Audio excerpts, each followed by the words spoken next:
Live from the IUTV studio in the Murphy Center at Iona University, this is Good Morning Gaels. With Cameron Caie, I'm Caridi, here to help keep you up to speed with news on and off campus. Kick back while we fill you in on everything to expect for the upcoming week.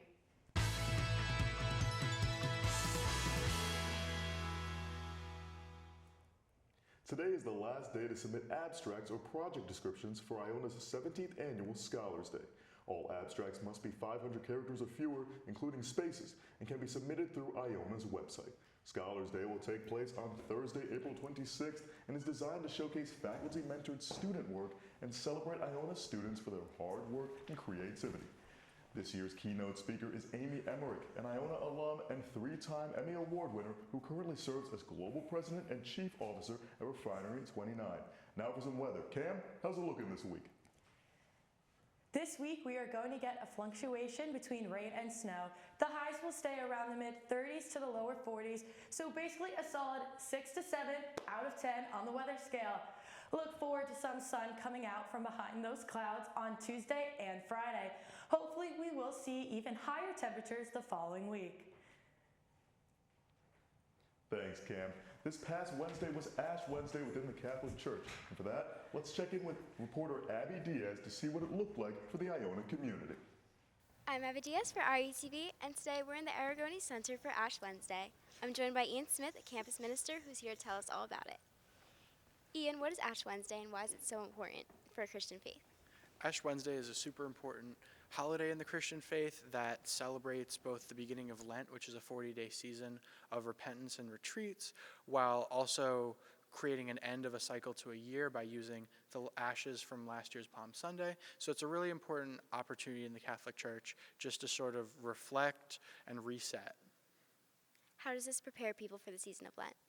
So it gives people like a tangible, real sign of what Lent is and what's to come. It's a time of three things. It's a time of almsgiving, time of fasting, and a time of prayer. So the physical symbol of having a cross on your head sort of reminds you throughout the first day of Lent what to expect throughout the rest of the days, as well as it's an outward sign of your proclamation of faith.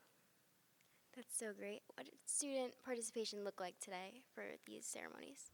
So, as a first-year campus minister, student participation was incredible. To see the Aragoni Center filled not once, not twice, but 3 times across all our different services, probably having upwards of 500 students throughout all these, was just super incredible to see the incredible Catholic community that comes to these events, as well as the community of people who are discovering their beliefs, which is also a really important group to highlight.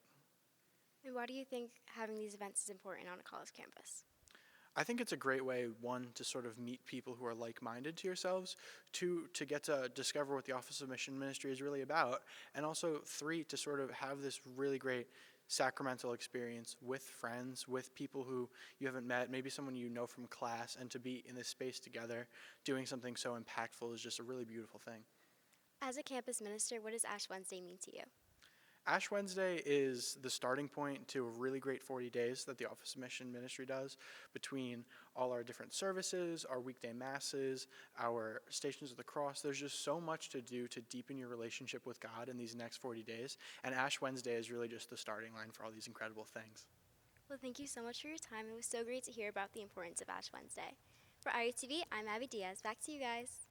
Thanks, Abby. Now let's see what's happening on campus this upcoming week. Tonight and Saturday from 6 to 10 p.m. in the Murphy Auditorium, the Black Student Union is hosting a culture show. Join the BSU for their annual culture show, a powerful celebration of Black excellence, creativity, and community. Experience an unforgettable night featuring live music, art, fashion, dance, and step performances that highlight the richness of Black culture. This campus-wide event brings together talent, tradition, and unity in one dynamic showcase. Don't miss the chance to witness one of BSU's most anticipated events of the year. Also, this Saturday, IKO is hosting their annual Win for Wishes event, supporting the Make-A-Wish Foundation. They invite all Iona students, including Greek life, sports teams, clubs, and anyone who wants to get involved to take part. Anyone can make a team, come up with a name, and compete in this tournament. The bracket gets more competitive each round, and it's always fun to see who ends up making it to the finals. The gym gets loud with music and people cheering, and teams usually show up in matching colors or coordinated outfits. Whether you're playing or just hanging out on the sidelines, there's a lot of energy which everyone is guaranteed to enjoy. IKO is looking to bring an infectious atmosphere back this year to raise even more for Make-A-Wish. On Monday, Phi Sigma Sigma is hosting an Identity and Expression Art Night from 5:30 to 7 p.m. in the University Commons. Join them in making vision boards for the new year that focus on self-expression of your identity, values, and personal goals for 2026. Everyone can display their art at the end or post it on social media to celebrate the new year. And on Tuesday, join BSU and the Neurodiversity Club for a cozy stuffed bear making event focused on community, inclusion, and self-expression. Students can relax, create their own plush bear, and connect with peers in a supportive and welcoming space. The event will be from 12 to 1 p.m. in the La Penta School of Business in room 205. Lastly, the Spring Career and Internship Fair hosted by Career Development is happening on Wednesday from 11 a.m. to 2 p.m. Connect with employers hiring for full-time, part-time, and internship opportunities. The Career and Internship Fair is open to undergraduate, graduate students, and recent alumni from all majors. Career fairs are a great way to network with representatives from a variety of industries that may interest you. Our mock trial team just recently competed and won in the regional round of mock trials. Let's hear from our reporter, Abby Diaz, about the team and what goes into what they do. I'm Abby Diaz for RUTV, and today I'm joined by our mock trial team who just competed at regionals this weekend. They're here to tell us all about it and about what's next. So for our viewers who don't know, what is mock trial? Mock trial is a collegiate level competition where a bunch of colleges will meet together for tournaments. They've been given a case that they'll use for the whole year, and they have to try to argue against each other with opening statements, directing cross examinations, closing statements, and they'll present that to practicing judges and attorneys who will then score them on their performance. Wow, and you competed at regionals this weekend. What were some challenging moments? I think a really challenging moment was just not knowing the teams you're going against, or for me, I don't like to know the teams I'm going against. And all of the teams there are pretty, really good schools. Like, for example, we went against Clark, Boston College twice, Bates University, other schools that go there like MIT. And, it's really intimidating to get to see these bigger schools and end out, first out of everyone there. So it was challenging but rewarding in a good way. That's awesome. So to prepare for these challenges, what goes into this? We're meeting at least 7 hours a week, if not more. We have a Tuesday and Saturday practice. Oftentimes we meet Thursdays as well, and that's not including times for memorization of materials, memorizations of statements and examinations. You often meet out of these practices to, rehearse with each other and to build team bonding. It's really an effort that has been consistent for these past 6 months, and we have put in a lot of effort throughout this year, and our win at regionals this past weekend is a good testament to how much work we have, in fact, put in. And what's up next for mock trial, and how are you preparing for that? So thankfully, we're hosting Orcs, which is the opening round championship. So right now we're planning on, taking a little break and then waiting for our case changes to come out. And then with that, we're going to practice everything as soon as possible, make sure everything is memorized, make sure we have everything set and prepped to go, because now we're playing on home turf and we're going to win. I'm now joined by Adrian Vasquez, the administration chair. So in this role, what are some of your responsibilities? Yeah, so as administration chair for the mock trial team, some of my roles include preparing practice itineraries, including talking about what materials to be reviewed for each team member, and overall creating a schedule that assigns the team to certain priorities before competition, so we go in there prepared and ready to win.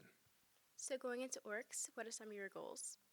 Some of our goals really is tightening up performance. Our materials are there and we have it crafted, but really what comes down to Orcs and winning Orcs is the polish. So what that involves is practicing our statements, really refining our witnesses' characters. And for our attorneys, it goes to things like courtroom demeanor, mastery of the rules of evidence, and really an understanding of the law that helps surpass some of these other Orcs teams and hopefully propels us to nationals. Wow, that's so awesome. Since you're hosting as well as competing at Orcs, what are some ways we can support? So if you go to our mock trial page on the Iona website, you'll find a link there for judges to sign up for a competition from March 14th to 15th. Since we're competing and hosting Orcs, we do need judges to actually judge the rounds, and judge our competitors. So we fill out that form on the Iona website. Our coach will review it, and we'll get more judges, and therefore we'll have more qualified outside viewers to judge and to actually score our competitors at Orcs. I'm Abby Diaz for RUTV. Back to you guys. Thanks, Abby. Now let's get back into that New York groove by taking a look at what's happening in the local news this week. A new pedestrian bridge has reopened at the Patterson-Great Falls National Historical Park in New Jersey after being closed for 3 years. The bridge is named in honor of former Congressman Bill Pascrell, who helped secure national park status for the site. City officials say the wider 100-foot span is expected to attract even more visitors. Interest in curling is surging during the Winter Olympics, and the Ardsley Curling Club is welcoming newcomers eager to try the sport. Club President Amy Constantino says she loves the strategy of curling, while members say the camaraderie keeps them coming back. The club offers 5-week Learn to Curl sessions, and officials say players from age 10 into their 90s have taken part. On Tuesday, New York City Mayor Zohran Mamdani announced his $127 billion budget to improve the city. This came with a lot of backlash surrounding a comment about potential raising property taxes, approximately 9.5%. Many New Yorkers are concerned that this does not come to be and an alternative method can be reached to support everyone the best way possible.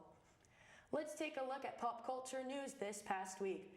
Sadly, Robert Duvall passed away at the age of 95 on February 15th. You may know the actor from some of his most iconic roles from The Godfather, The Judge, Apocalypse Now, and Secondhand Lions. Robert Duvall was loved by many and will surely be missed. Condolences go out to his family and friends. Get ready because heat gloves are going back on. MMA legends Ronda Rousey and Gina Carano will both be stepping back into the ring to face off against one another in a 5-round match. Carano hasn't fought since 2009 and Rousey 2016, so it's bound to be an interesting fight. This will mark Netflix's first ever live broadcast event, so make sure to tune in on May 16th to witness history unfold in the Octagon. To all the Survivor fans out there, season 50 is just around the corner. Titled Survivor 50, the CBS series will be celebrating 25 years with an all-star lineup, councils, challenges, and more. Tune in on February 25th to see who will survive this season.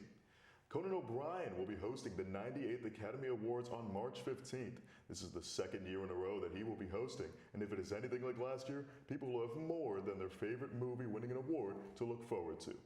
And before we reach the end of this show, I want to say a great thanks to Caie for being a part for the past couple of weeks on this news desk, filling in on part from myself and the entire Good Morning Gaels production. We thank you so much for your work here. You're welcome. It was so much fun. And while that is going to be all for this week, thank you for spending your morning with us. We hope you all have a great weekend. So take care and don't forget, Go Gaels!